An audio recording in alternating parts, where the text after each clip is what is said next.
లేదు, మతం లేదు, భయం అసలే లేదు.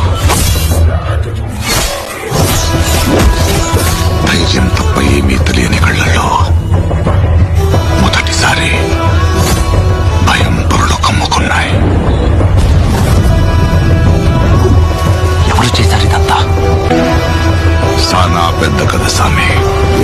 రక్తంతో సంద్రమే ఇరుపెక్కిన కథ మా దేవర కథ.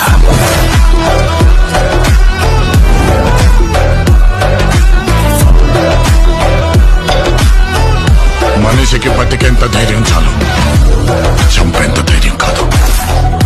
కాదు కూడదు అని మీరు మళ్ళీ ఆ ధైర్యాన్ని కూడగలిగితే ఆ ధైర్యాన్ని చంపే భయాన్నైతా.